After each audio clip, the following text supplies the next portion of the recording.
Welcome in, guys. It is Brad with College SportsCast. We are here to do our Season 3 finale. Season 3. Over 300, maybe 350 podcast here with you guys, ending Season 3. This is week 44. And the debut of our Season 4 new intro. Here you go, guys. Courtesy of J.C. Kirk and Stadium Rant.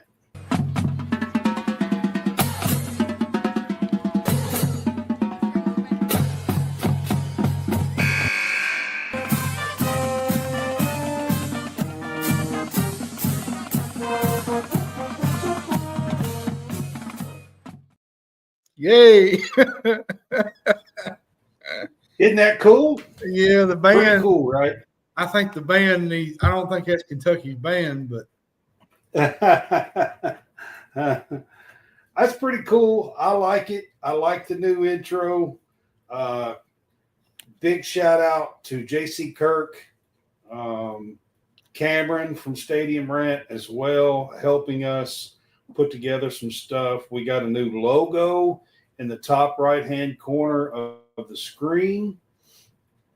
You can see our new logo as well for Season 4. That will be, pretty awesome going forward for our Season 4 coming up. So we're closing out Season 3. I thought I'd give you guys a sneak peek at some new stuff that's going on.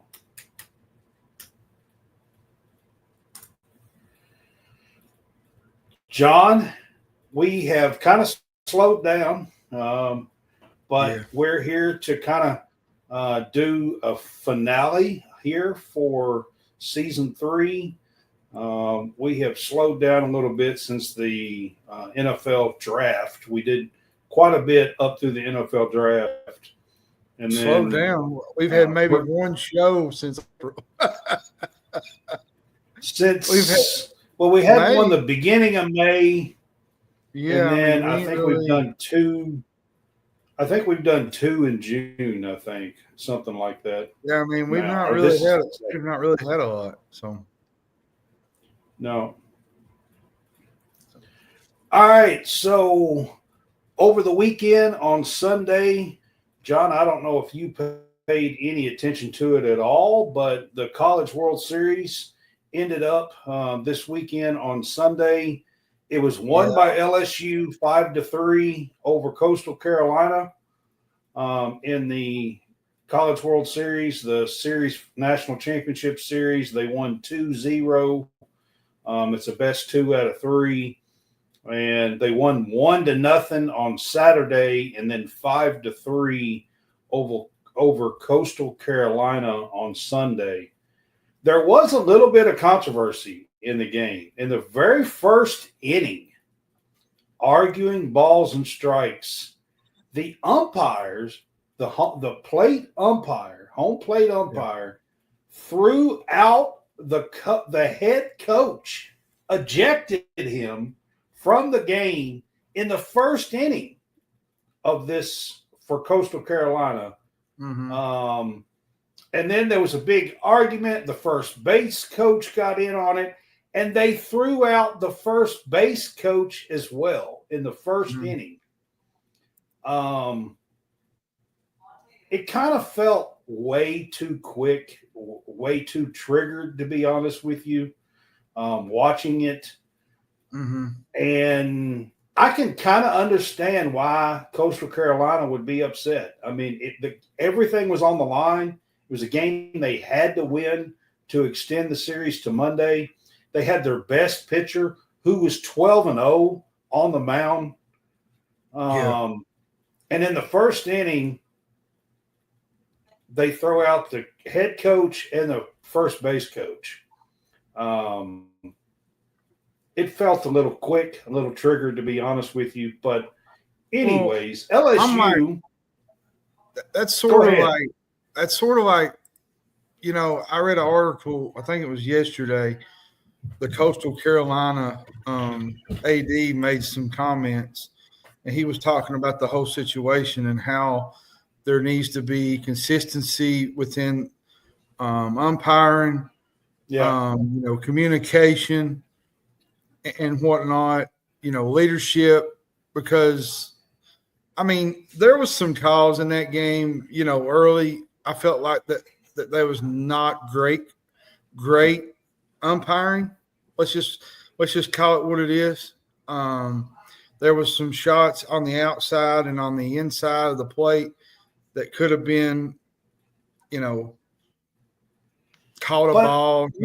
When you were watching it, though, John, it didn't feel like the coach.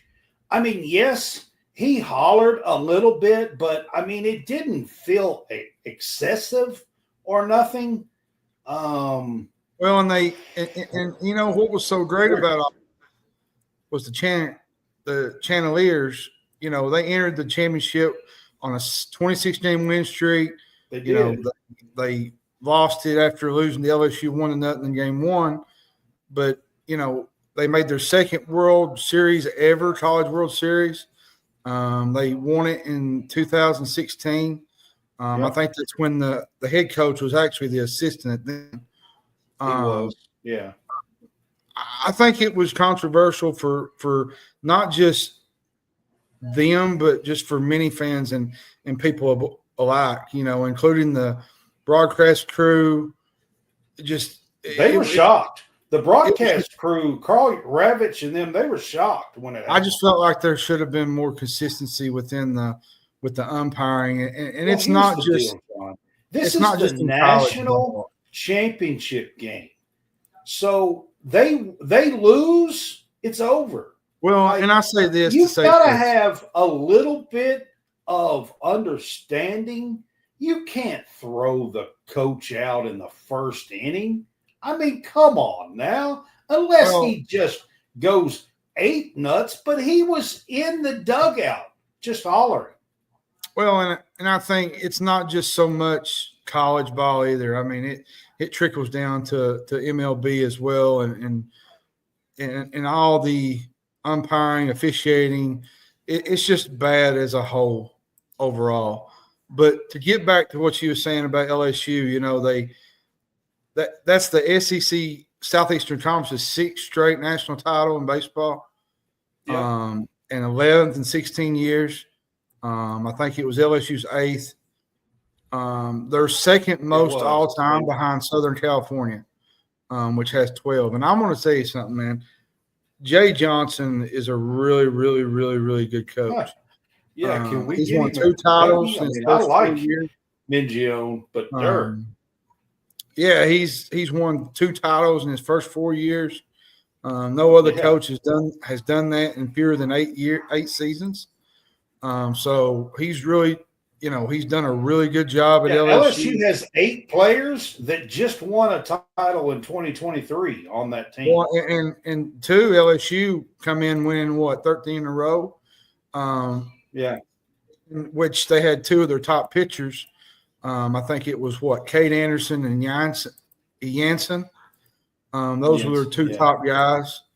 Anderson threw a gem, a no-hitter. Not a no-hitter, but a shutout.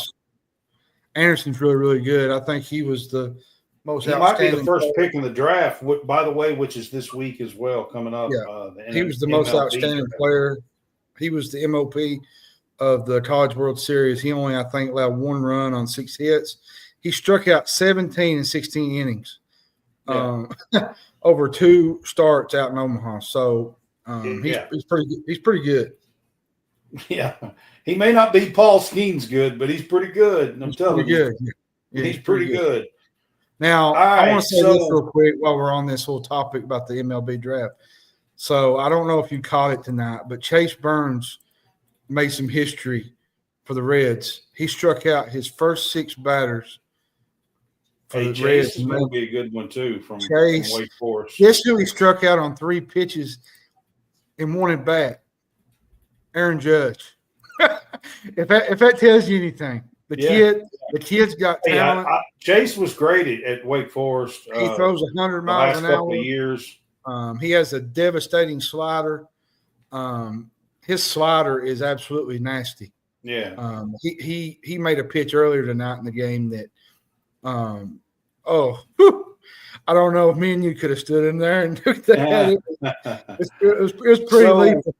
You got to give a huge shout out here to LSU. I mean, I'm not saying LSU wouldn't have won this game anyway. I don't know. I just feel like what happened with the coach with Coastal just put a damper on it a little bit. Yeah, it did a little bit, yeah. You know, and I don't really think it should have happened in the national championship game in the first inning from the dugout, to be honest with you. But you got to give a huge shout out to LSU here. They made the plays. On top of this, if you guys did not see the ending of them defeating Arkansas, it was unbelievable. I mean, Arkansas had every chance in the world to win against LSU, take it to an extra day. I feel for the kid that dropped the ball. Like, oh my God! If you guys didn't see it, man, I'm telling you, it was unbelievable what happened to Arkansas. And if people don't know, the same thing. Well, it really didn't. It ain't the same kind of thing, but close. Oregon State, they dropped the ball, and Oregon State come back and won it. Yeah. And it but to be fair on that play, that ball was tailing from that kid. There was 3 plays. So there was a possible double play ball that the shortstop, who was the Golden Spikes winner, by the way, made the play and got the lead runner at third instead of trying to turn 2. Okay. It shouldn't even have led to that drop ball in the outfield. It should have been a double play and the inning was over. But if he would have went for the double play and got it, the game is over. They would have extended to the next day, and Arkansas and LSU would have had to play an extra game. Yeah. And from there, you don't know what happens. And then from there, Anderson probably pitches the next day instead of against Coastal, and it made a huge difference in the College World Series. Your heart goes out. Listen, I'm not a Hog fan. I'm not at all. I think most people, I heard you was. I think most people will know that I'm not, okay? I heard you. But watching this game, my heart went out to these kids, man. I heard you was a Coach Cal fan. That's what I heard. Your mom probably laughed over that one, if she can hear. But I'm telling you, watching that game, because I watched a lot of the college when it got down to 8 teams in Omaha. I watched a lot of it, and watching that game, man, my heart goes out to those kids. Hey, Brad, woo pig suey, baby. Woo pig suey. I won't say that, but I'm telling you, my heart goes out to that. The kid in the left field that misplayed that ball was a freshman. Kid's a freshman, had done a lot of good stuff for the Arkansas Razorbacks this year. He's got a lot of playing time left to go in college, and I hope he can rebound from that, because that's a tough deal to have to swallow, to be honest with you. But congratulations to LSU. Congratulations to the SEC. Texas, by the way, a few weeks before that, also won the Women's College World Series. So that was 2 for 2 for the SEC in baseball and in softball to win national championships. One more thing real quick. In baseball and softball, Arkansas had the Golden Spikes Award winners for both softball and baseball. In baseball, it was the shortstop that I was talking about that made that play. He was from Hawaii. Aloy, I think, I'm not sure. Aloy was his last name. And Arkansas also had the Golden Spikes Award winner in softball. And it's the first time ever that the Golden Spikes Award winners have been from the same school. So a big shout out again to Arkansas here. And for the men, again, I hope they can overcome that because, man, this has happened to them multiple times. Yeah. Yeah.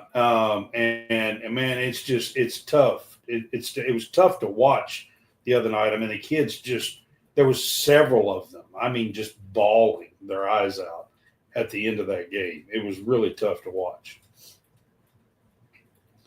All right, we're going to move on from the baseball talk. We're going to get into some football stuff. I've got several topics here, John, with some football stuff. We're going to start out with the Pac-12 news. The Pac-12 inks a primary media deal with CBS. This was announced yesterday, and CBS is now going to be the new Pac-12's primary media deal, John, for football and basketball. That's the mainstays for a lot of these sports. However, the Pac-12 has always been pretty good in baseball with Oregon State, so hopefully baseball can get in with some of this deal a little bit as well, but they did announce for football and basketball. John, I think it's good for the championship for games for football and basketball conference will be on CBS. Each sport will get at least 3, if not more, but at least 3 games on national TV on CBS. Plus, a lot of games will be on the CBS Sports Network for both sports. What do you think about the CBS deal? I think it's a pretty good deal for them.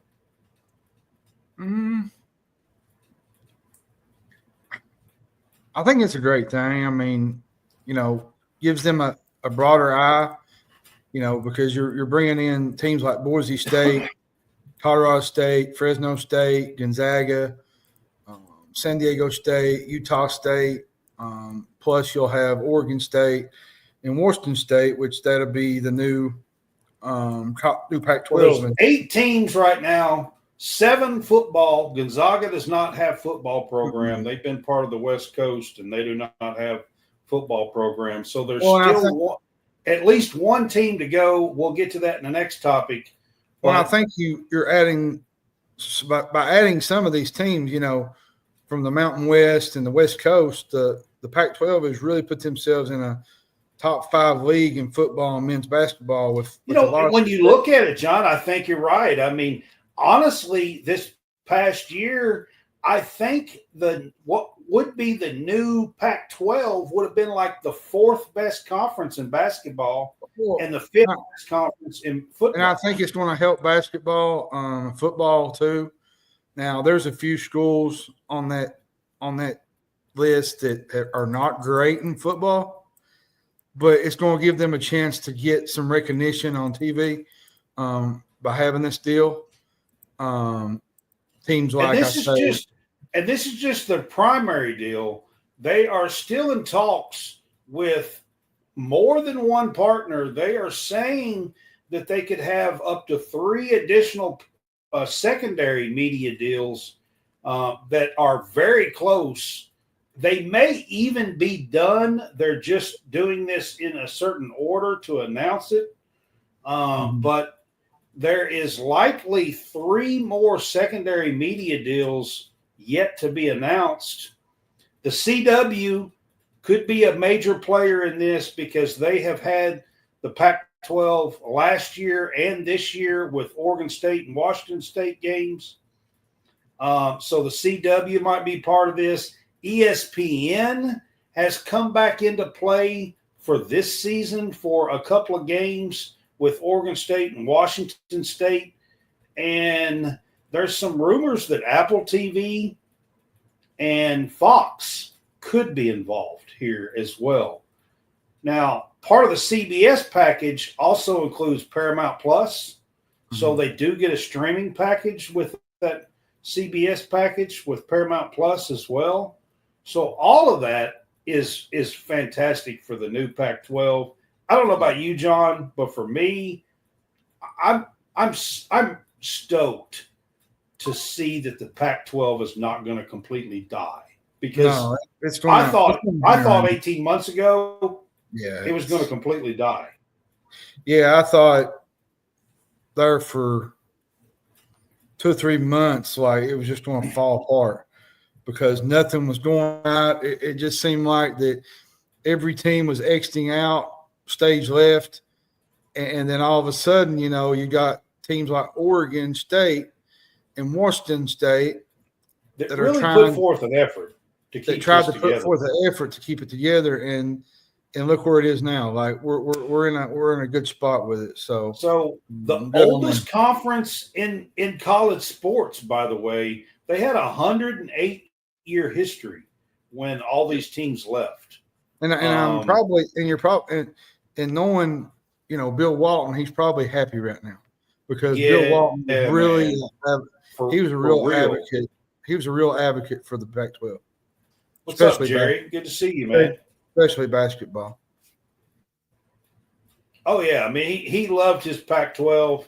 It's a shame that UCLA and a few of those is not in it anymore.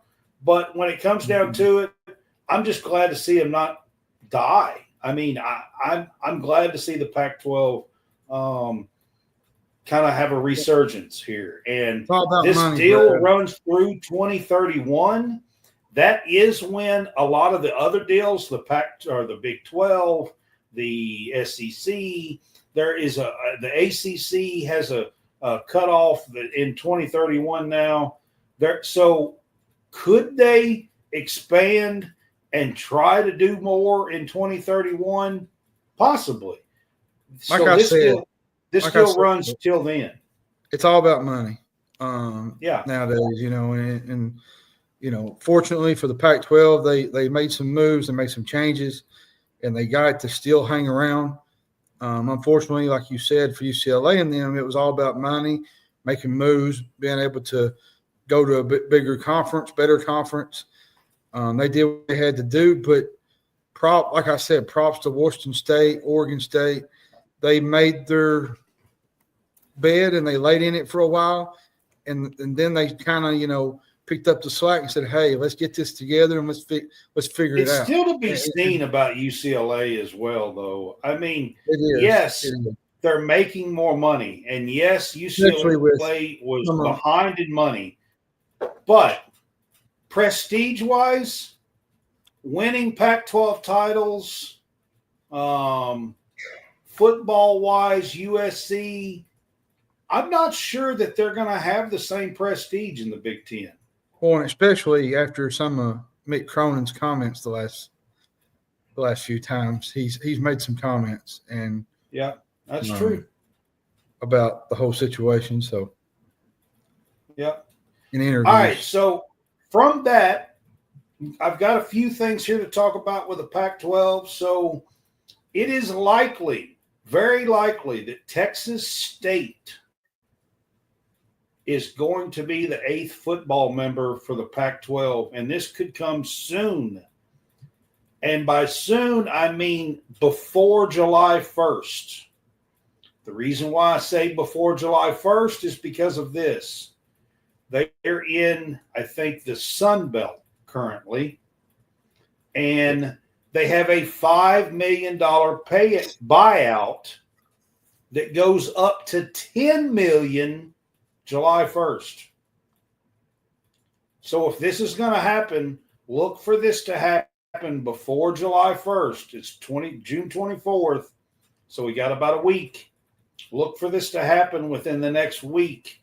If this is the school that's going to take the 8th spot in the Pac-12, look for Texas State to officially be announced within the next week. That's what I'm telling you. Texas State has been in the Sun Belt, John. They have, they've been pretty decent in football the last 3 or 4 years. And the Pac-12 is trying to open up Texas, basically. They play Texas State plays in between Houston and Houston and San Antonio. Sorry, Houston and San Antonio, and they are in between there, and they're trying to open up Texas to the Pac-12 here. I think for what they have available to them right now, I think this is a pretty decent move.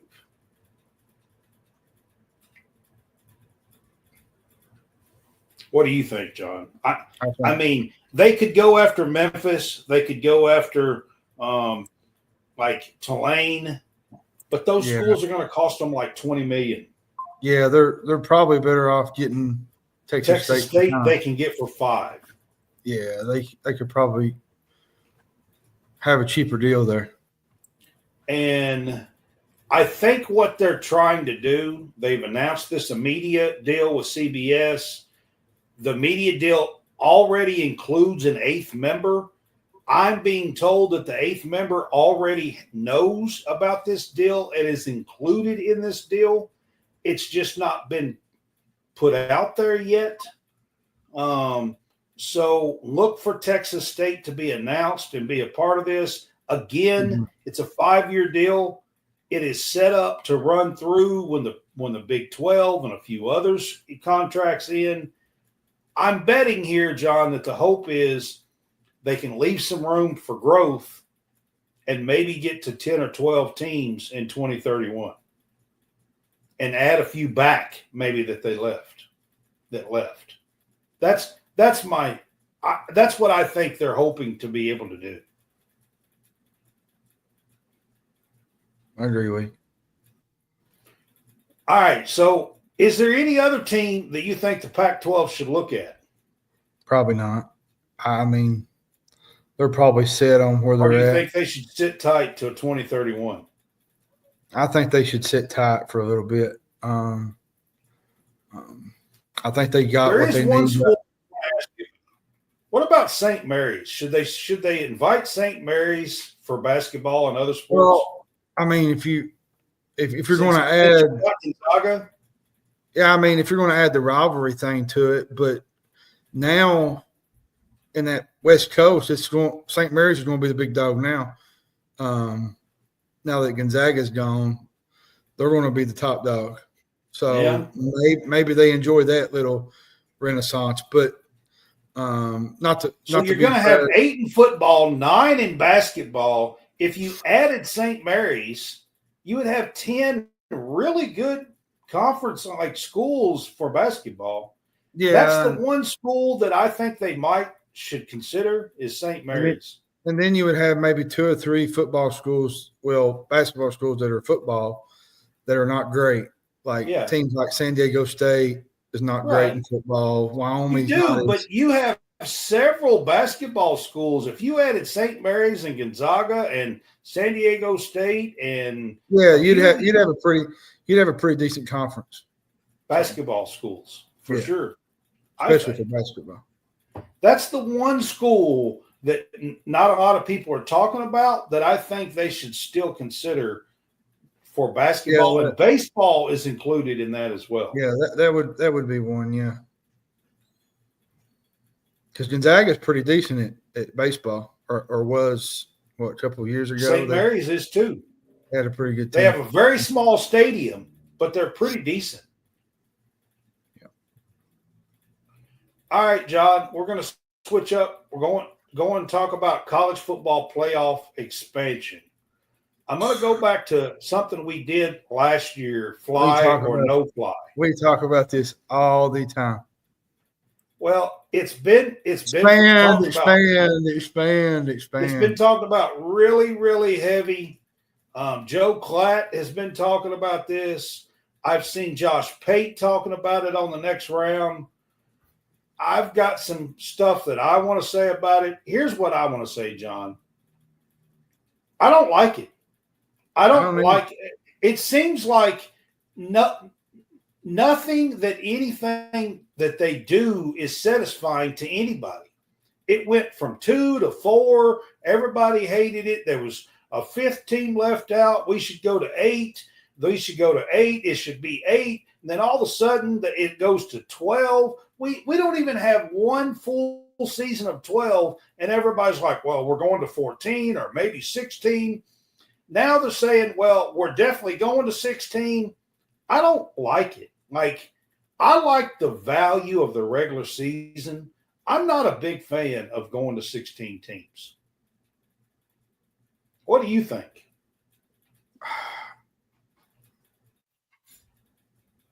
I'm not a huge fan of that's like the 12-team format worked well, okay? I think it's going to work well with the whole straight seating stuff. It's only been done once. People act like it's been done 10 years or something. But here's the thing. These leaders that are they're impatient. They're talking about expanding beyond 12 teams before a single college football game was played last year. Yeah. Like, they assume the bigger the better, I guess. So when does it stop? If we go to 16, is next season, are we going to be talking about 24? Yeah, like, I think the current format is fair, Brad. I think it's going to evolve as a fun thing, sort of like the NFL playoffs, NHL playoffs. I think the Big Ten and SEC is going to work things out to work together. But while we're here, I just hope some of these leaders and people in charge take a look around and realize that last year was a really fun college football playoff. It was. And I've always said the grass is not always greener on the other side. And here's my thing, John. Sometimes I'm not excited about a 4 or 5 loss team making the college football playoffs. Well, last year, Clemson snuck in the 12th spot at 9-3. Okay, well, that's sort of like college. I will be honest with you. I'm not crazy about a 9-3 team being in the 12, to be honest.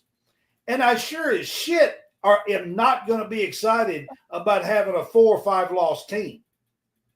Neither. Well, that's like college basketball. Now they're wanting to expand the college. Like, why ruin a good thing? Like college football's always been about having, 1, 0, 1, or maybe 2 losses. Who really benefits from a 16? You want to know who possibly could benefit? It's schools, to be quite honest with you, like Kentucky. Yeah. Wisconsin's. Because if you go to 16, maybe by the grace of God and the hope of Jesus Christ, maybe someday Kentucky and Wisconsin could make a damn college football playoff. Well, here's the thing. If you look at it from last year, there would be 3 lost teams that would have qualified. Alabama, Ole Miss, and South Carolina would have been in a 16-team playoff.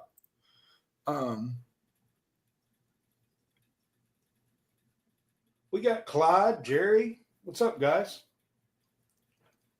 Based off results, like past results, Brad, the extra at-large bids would have helped teams back in 19. Like, you look at teams like Northwestern, Kentucky, Georgia Tech, like teams that won 10 games.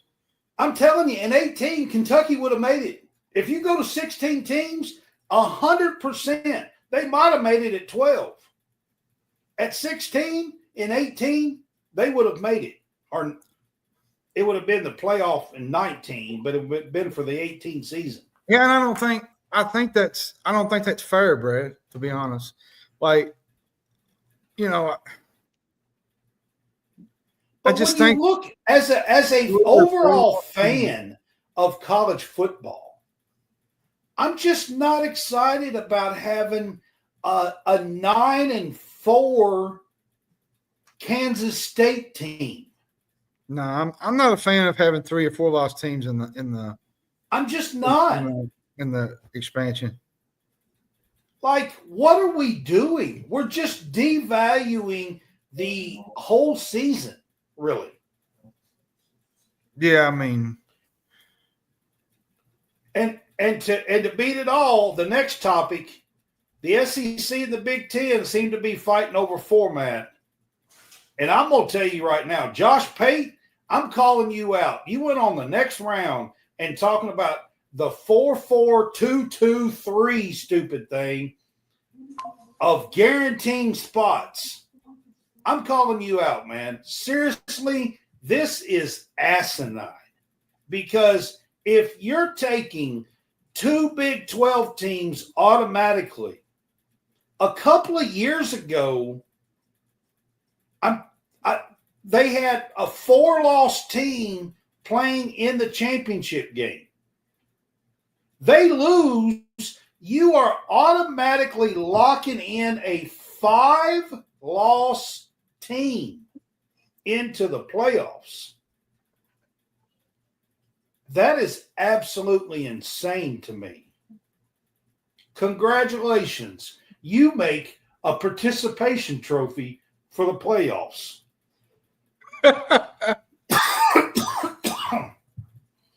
I mean, everybody gets a trophy. You get a playoff spot, and you get a playoff spot. I mean, seriously. Like, I don't know what we're doing. Like, even the leaders in college basketball, what are we doing trying to expand a game that you're just adding teams? Like, you're looking at, okay, like, for instance, I'll give you a year before last, maybe. It might have been last, the Boise State-Virginia game. You had a game that was so boring and low that half America turned it out. Is that what you want in these playing games? I just don't get it, man. So the 5 plus 11, if you are going to go to 16 teams, sorry, to me, that's the only way you can do it. I want the 16 best teams. I don't want the 27th best team in the country to be able to lock themselves in because they're in second or fourth in a damn conference. Yeah. That's dumb. Yeah, that's beyond dumb. Yeah. I mean, the Big Ten, if that's your best format that you could come up with, you need to go to the house, lock the door, and stay there. And don't turn on a computer. Because that's horrible.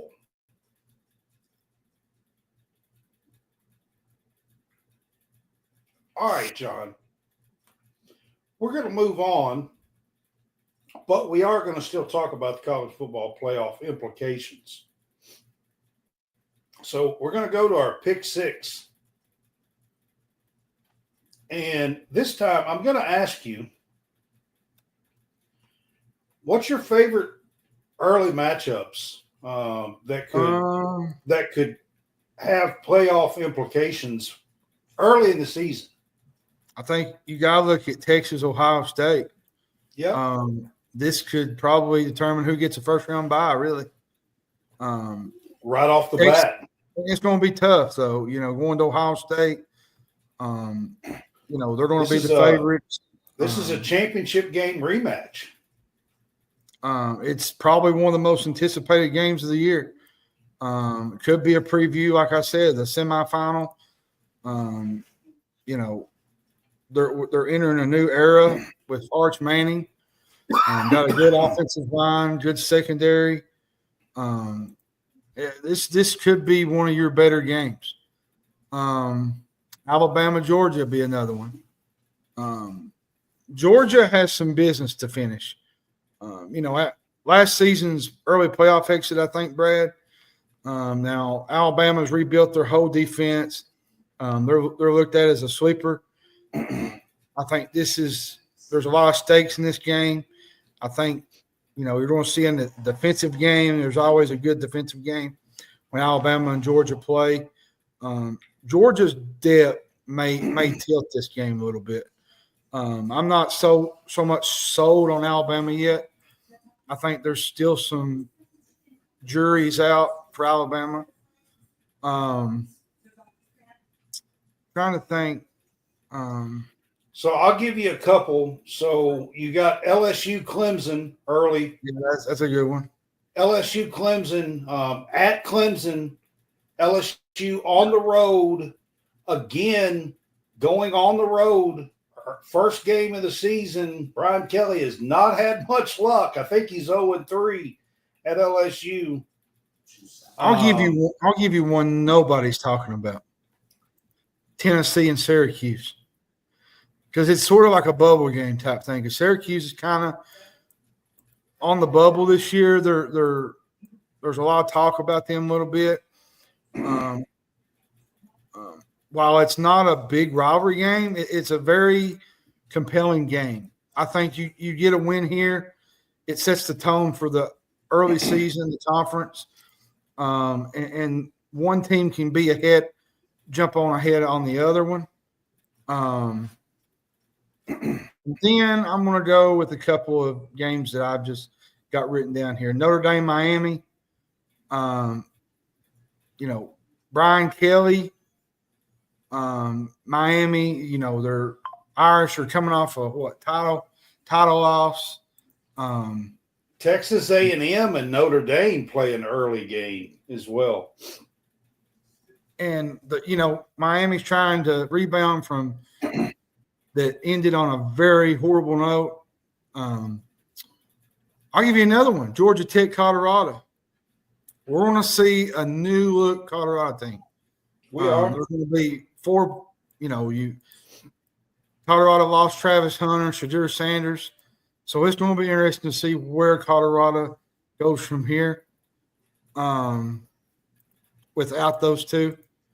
And I think TCU, North Carolina will be another one. The little Bill Belichick makes his debut in Chapel Hill against TCU. Bill Belichick.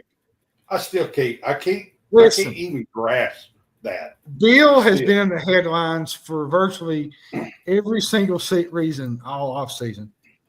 But I think they're looking to make some noise on the field, and I think they got a pretty good team coming in. Now, the field stuff, how will that affect what happens down in Chapel Hill? That's another thing. But other than that, I mean, it's kind of exciting to know that Bill Belichick's going to be in Chapel Hill this season. And it's actually a weird thing, honestly, because you never would have thought that would be the case. Alabama, Florida State. Yeah, that's another one. That's a good one. Early game. That's going to be a big game. Alabama, I know this sounds crazy, but Kentucky and Texas comes to UK for the first time ever, I think.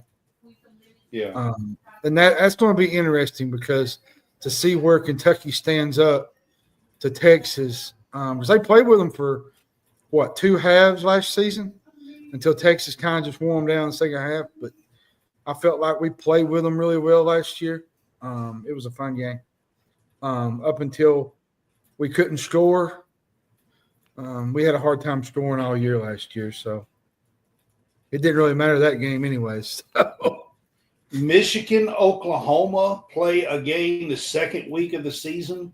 Yeah, I think that should be a pretty telling game early. Yeah, there's quite a bit of early season matchups that could tilt the year.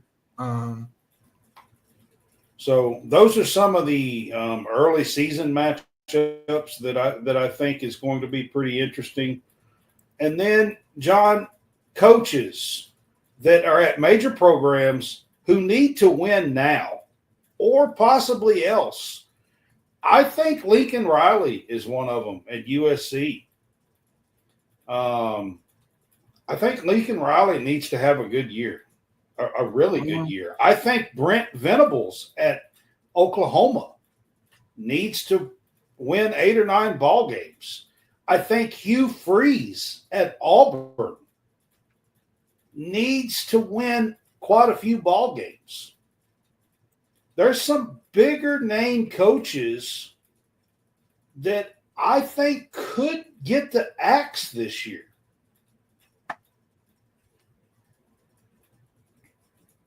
Who are some like bigger name coaches that you think?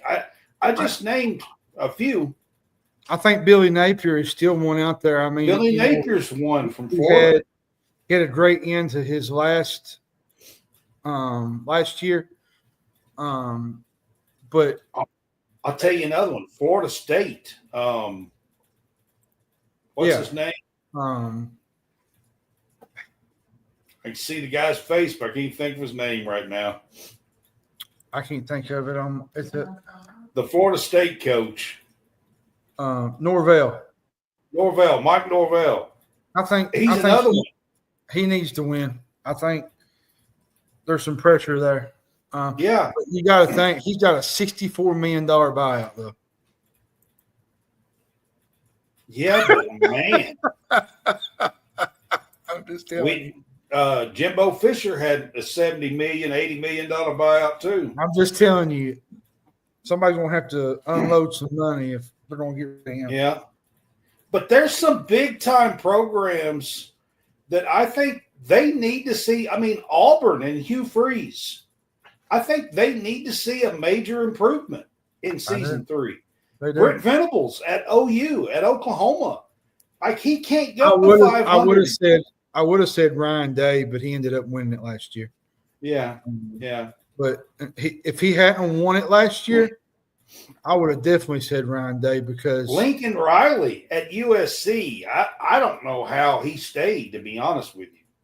I don't even know how he has a team, much less like Caleb Williams was basically their team. Yeah. I mean, I know he that kept them afloat. Yeah. So. But there's some big-time names and programs that I think needs to win now.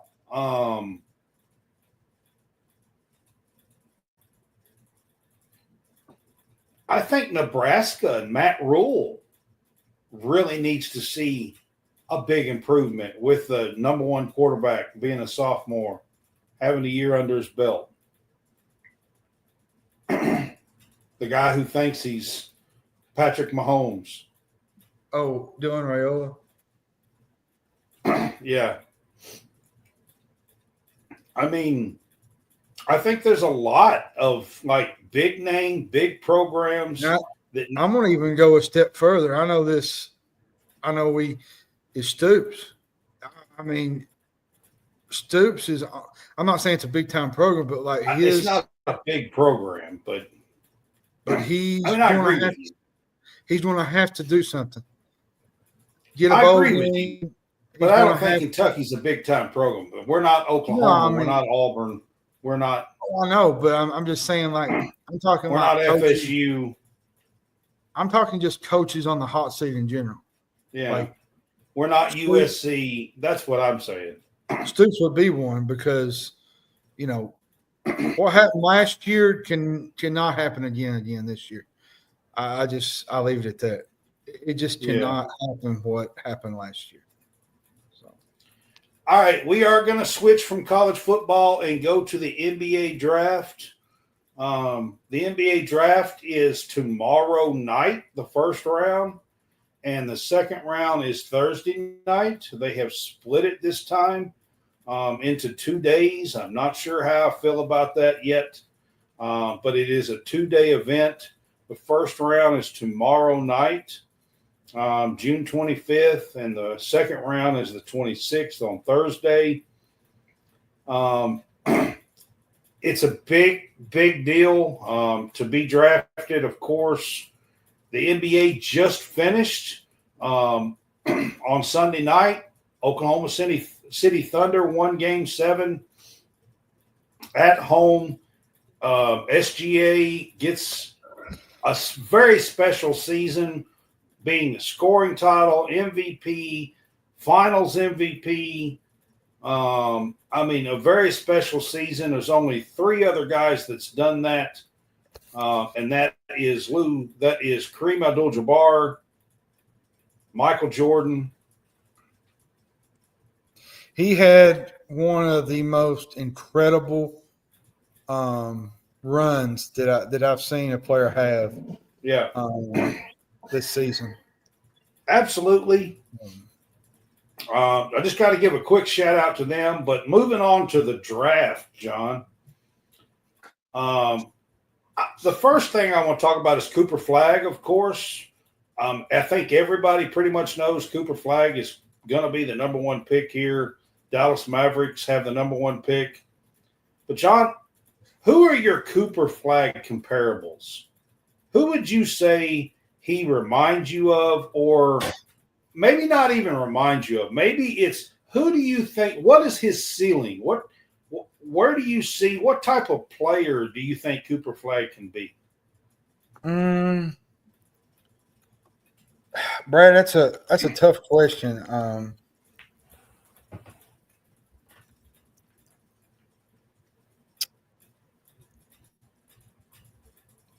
That's a really good question, Brad, because I really don't know. Is he? Is he Kevin McHale? I think he's more of a Scottie Pippen type. They got real good high basketball IQ.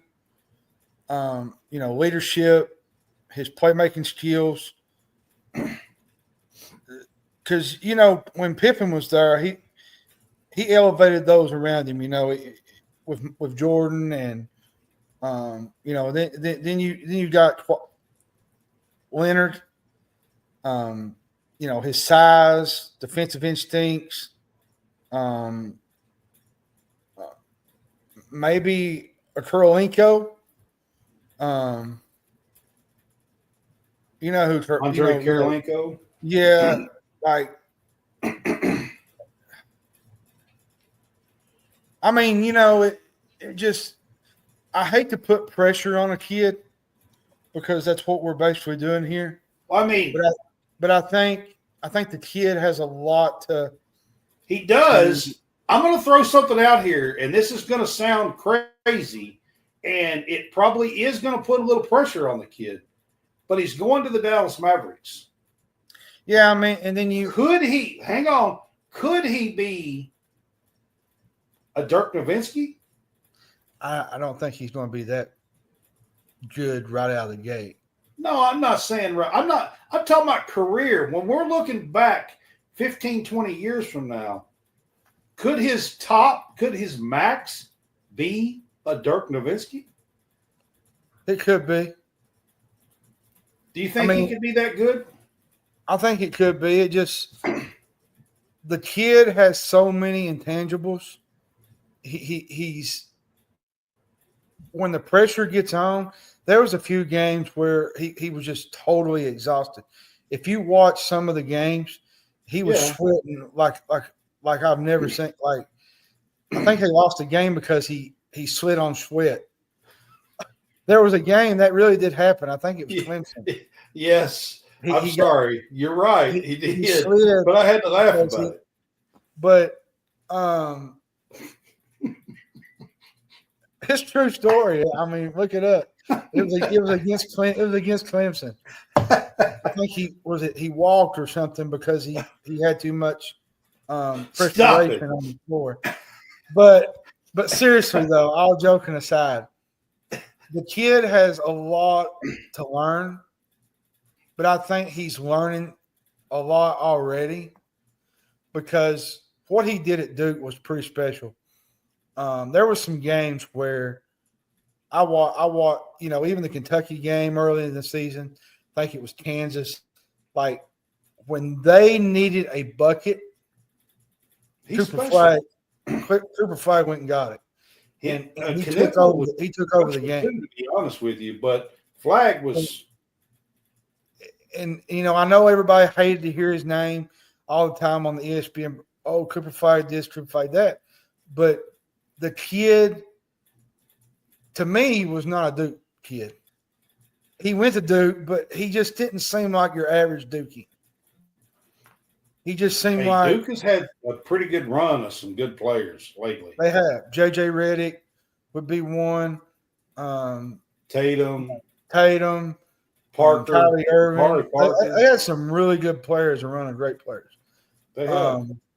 And I think he's going into a situation that is going to help him. Because the nucleus they got around him, the players they got around him, which hopefully they don't trade nobody because there's trades going like wildfire as soon as the NBA Finals is over. The next question there is, can Cooper Flagg make a healthy Dallas Mavericks a contender this coming year or 2 years from now, over the next couple of years? He can. I think it's going to take him some time, but I think over time he'll be in that. Well, and AD and Kyrie, they probably don't have a ton of time, but I'm saying like over the next couple of years, can he join Kyrie Irving and Anthony Davis and make a big three and make a run and be a contender over the next 2-3 years? I think they can. I mean, I've seen it at the college level. I mean, to be honest, though, you're comparing college to pros, which is not even close. But, I mean, what he's done up against talent that he's probably going to be going up against in the pros, I think he's ready for the spotlight, bro. And I think it's time for the world to see who Cooper Flagg is. All right, my next one is Ace Bailey.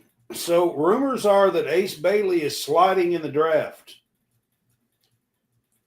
Do you know the reasons why?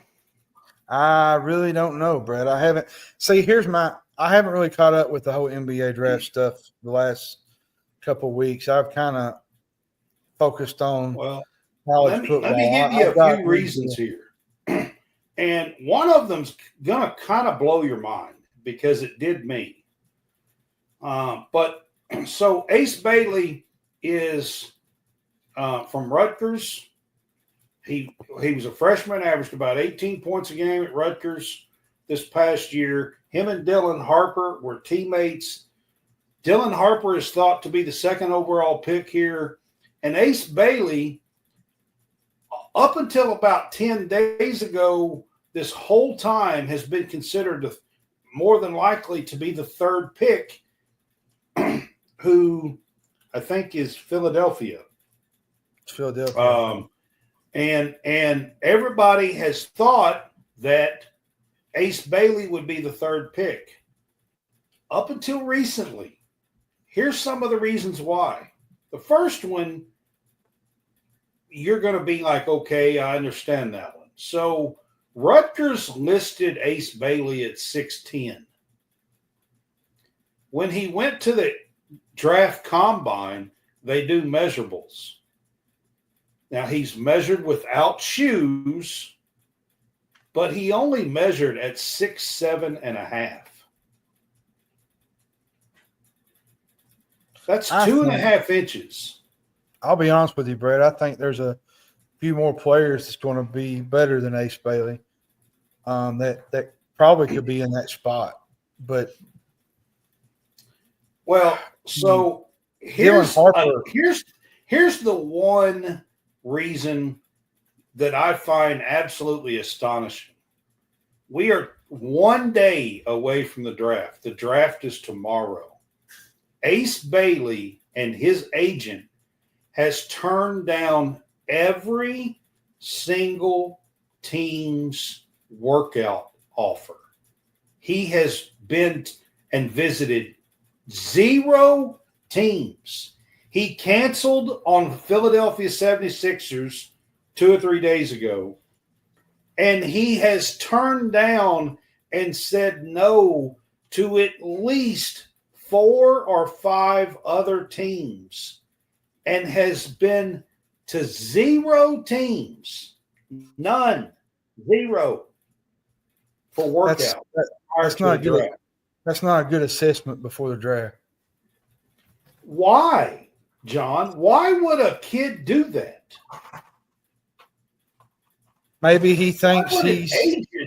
Why would an agent be like, yeah, that's a good idea? Maybe he realizes that he's going to be a top pick and don't really have to go anywhere else. Like he's already slotted to where he's going to be. And well, all the time, everybody thought he was going to be third. But as of last night, I'm hearing he could slide all the way to 7 and that he may slide even further than that, okay? If he slides outside of the top 10 because he refused to work out for teams, that's an absolute travesty of a mistake. Yeah, I agree. By him, his family, and his agent. If anybody else has his same agent, I would fire them immediately. And I'm not even playing. Immediately. Because whoever this agent is that said, yeah, sure, Ace, go ahead and cancel that visit. That's a great idea. Whoever said that is an idiot. Yeah. When you're 3 days away from the draft and Philadelphia wants him to come in for a workout to be the 3rd pick in the draft. Yeah, it's not a good look. That's unbelievable to me that would even happen. So, Ace Bailey, good luck tomorrow night. That's all I can tell you. From everything I'm hearing, you're going down the draft board, and I just hope you don't fall too far from some of the dumb decisions you've made, to be quite honest with you. All right. Beyond Ace Bailey, one last question on the draft, and then I have a couple of other things here real quick, and then we're going to close this out. Is there anybody in this draft class, John, that you think will surprise people and have a really good season next year in the NBA? Name me a 1 or 2 players that you think nobody's really talking about that will probably have a pretty spectacular year. I think Dylan Harper would be one. Well, Harper's probably going to be a 2nd pick. But I think there's a lot of less hype on Harper than there was when he was coming out. What about Malawatch? Malawatch would be one too. And maybe I just like saying Malawatch. I think Kobe Bryant would be one. Just because he can shoot. The only thing about players like him, it's hard to find playing time. It's hard to find it's minutes on the floor. On an NBA team, yeah. I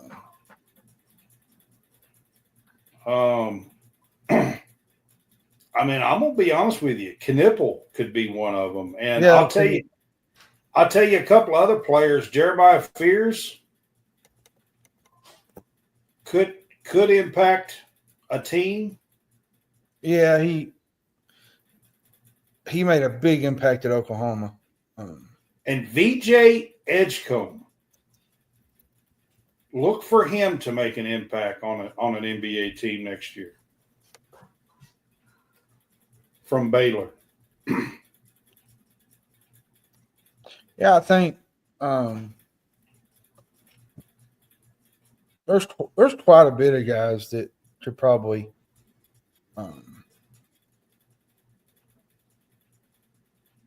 could make a surprise. You know, like I was trying to look up. I have my things here.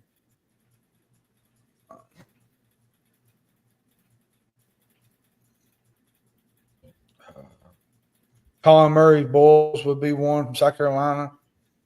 Yeah. Igor from BYU would be one. I think he's going to be really, really good. Igor. Yeah. But it'll be interesting to see what happens in the NFL. Hope you have a good day. I don't know why I said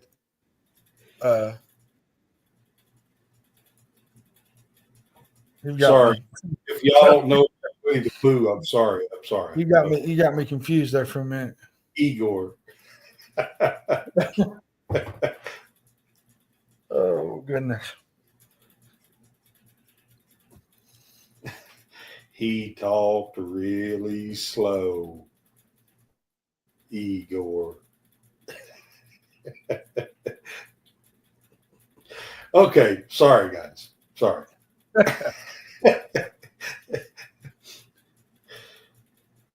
All right, John. One last topic here, real quick. Coach Kenny Brooks got a pretty massive commitment from Savvy Swords this past weekend, over teams like South Carolina, UCLA, some pretty impressive teams. She's a 5-star kid. On3 has her as a top 10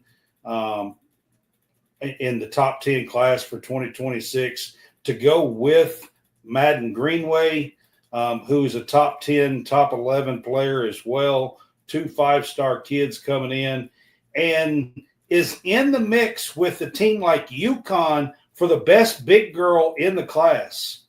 And the number 3 in the class is, my question to you is this, John, is Kenny Brooks building Kentucky women's basketball into a future powerhouse?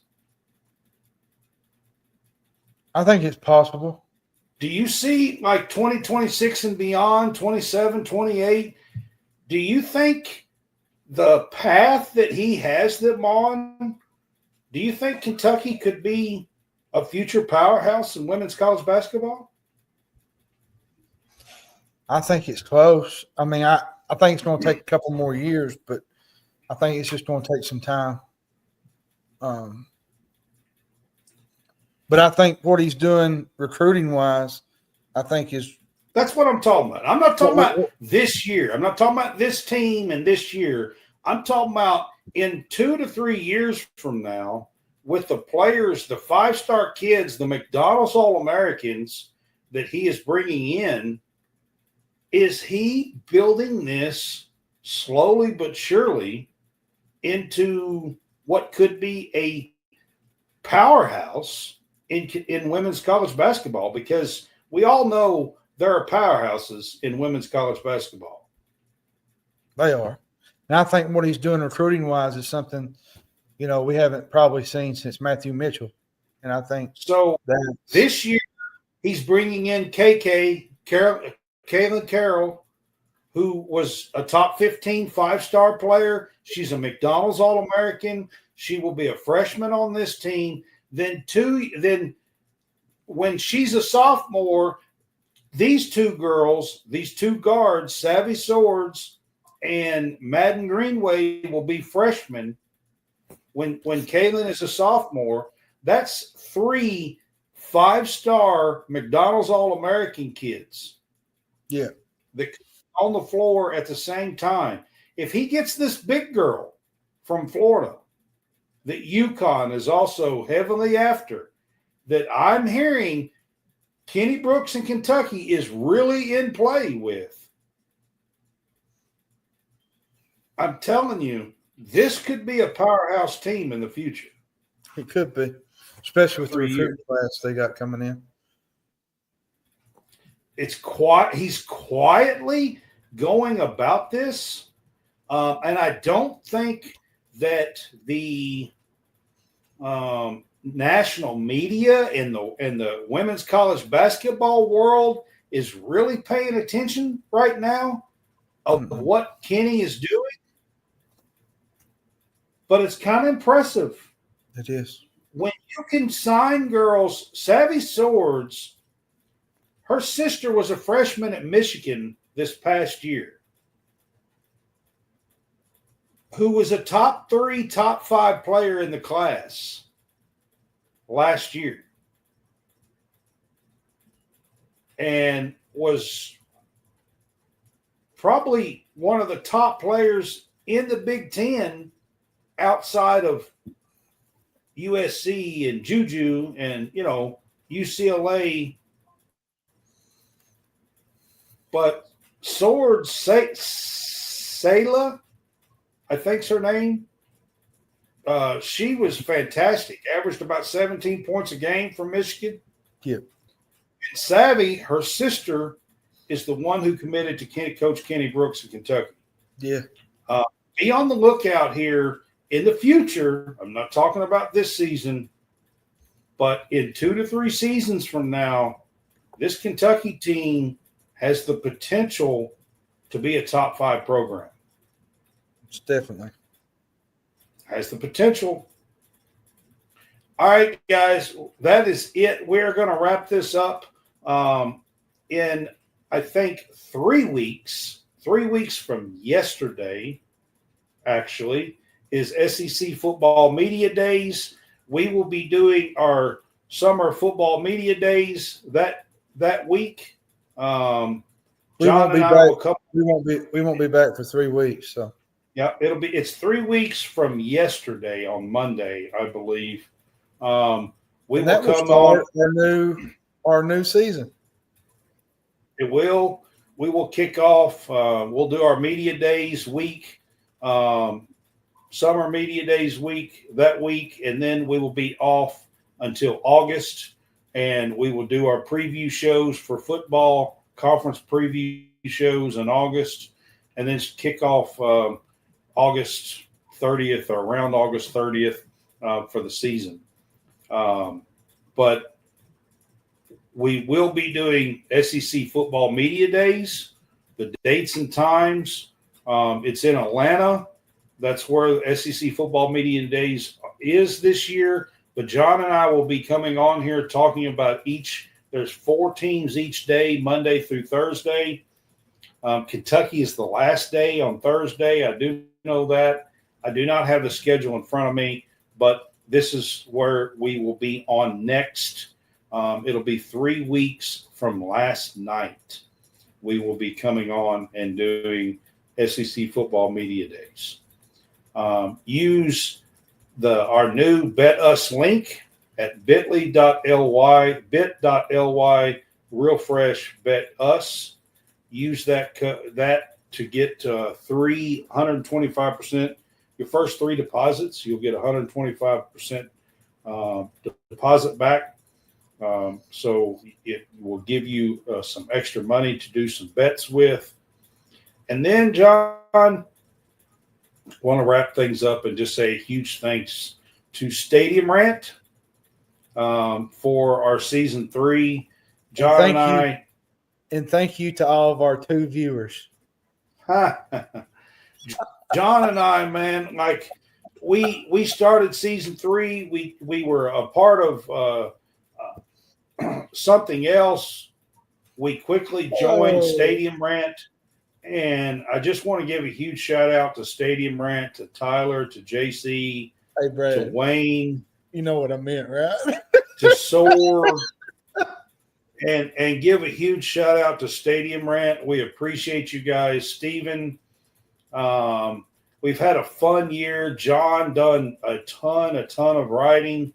I done quite a bit of writing, covering women's college basketball with Kentucky, going to the SEC tournament, taking Stadium Rant with me, and just having some fun. Look for season 4. We are growing. Eric Bird of Bird's Eye View Photography will be with us and going to some things. We are approved for Kentucky volleyball. They will have one of the better teams in the country. So Eric will be doing a little bit of going to some games, getting some pictures. I'll probably write a few stories on Kentucky volleyball. It probably won't be 6 a week or nothing, but I'll write a few stories on Kentucky volleyball. I did 6 a week for Kentucky basketball. You proud of me? Yeah. But we're going to try to get some more guests on in season 4 and have a few more guests on. John and I are this coming season. We're looking for more media opportunities. Florida women's basketball. If you know somebody out there who would like to cover them, I might be able to get you in the door doing some Florida women's basketball coverage as well. We are trying to grow. Like I said, we're doing Kentucky volleyball. I've got Kentucky women's basketball. Going to try to get in for at least one football game, Kentucky, and at least do that. Maybe a couple of 2 or 3 men's basketball games this year. And Eric is going to help us do some baseball and softball next year as well for Kentucky. We're trying to grow and just expand and do more and more here at College SportsCast. Stadium Rant is a big part of that. Stadium Rant helped with a logo that you guys see and the intro that I started the show out with. So just want to give a huge shout out. You know what I meant when I said 2 viewers, right? Oh, yeah. I know what you meant. Oh, me. I mean, oh, me. Some people are just not even worth, just dumb. Just dumbness. So, goodness. We appreciate everybody. This has been the Big Fuss Show. This has been season 3. I want to wish you a happy 4th of July. I won't see you till then, so happy 4th of July, man. And everybody have a great few weeks here. A great don't set no fireworks off and don't make sure Terry has the wheelchair moving. Yeah. Move out of the way, Terry. Move, Terry. Yeah. Absolutely. So you guys enjoy the next few weeks. We will see you for SEC Football Media Days. Each night there'll be 4 teams. We will talk about those 4 teams and what was talked about during the day of those teams, Monday through Thursday. I think it's like July 14th through 17th or something like that. Somewhere in there, yeah. But it's 3 weeks from last night, I'm pretty sure. Yeah. So y'all have a good one. We will see you guys in a few weeks. And it's been a great season.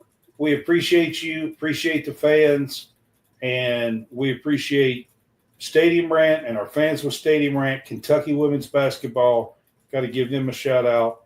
And Kenny Brooks, Cammie Moore Williams, and just a lot of people to thank. So we appreciate you guys. Y'all have a great summer. We will see you in a few weeks. Have a good one, y'all. Can I please have your attention? There's all a commotion around here. What are you talking about? Let them yap at you. It's actually very exciting.